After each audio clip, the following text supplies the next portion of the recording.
the new heaven and earth. God showed the Apostle John amazing things about our future. He was told to write it down so people could read it. Today it's called the Book of Revelation. Near the end, John said, "I suddenly realized that everything was new.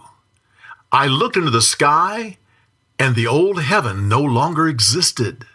There was a new heaven. I looked around, and the old earth was gone. There was a new earth, and it didn't have oceans. I looked up, and I saw the holy city coming from God out of heaven. It was the New Jerusalem. Oh, and it was beautiful. It was like a bride all dressed up for her husband. Then I heard a voice.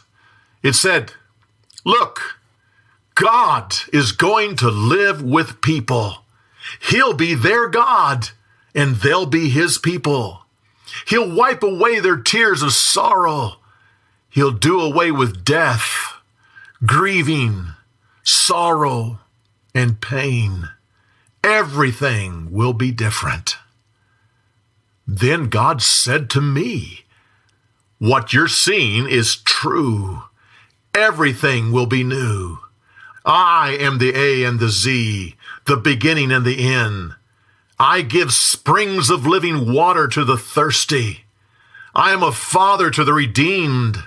They are my children, and they have found my victory. But those who didn't believe are cowards and vile. They're full of murder, immorality, and lies. They worship devils and false gods. When all of this is done, I'll send them to the lake of fire. This is the second death.'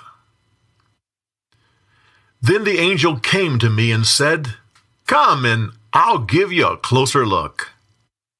He took my spirit to a high mountain so I could see the holy city as it came out of heaven. The New Jerusalem was dressed in God's glory and shone like precious jewels. Its wall had 12 gates, 3 on each of the 4 sides. The gates had the names of the 12 tribes of Israel, and the foundations of the walls had the names of the 12 apostles. All of it was made of precious stones. The angel measured the city, and I found out that it was 1,500 miles in each direction, like a massive cube. The walls were made of jasper, and the city itself was pure gold. The gates were made of pearl, and the main street was made of pure, transparent gold. There was no temple because God and the Lamb was the temple.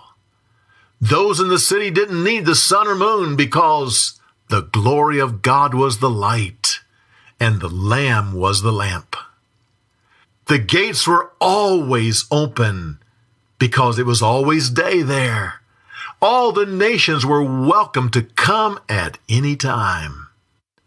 Oh, but vile and unclean people were not allowed in. Only those whose names were written in the Lamb's Book of Life were welcome into the city.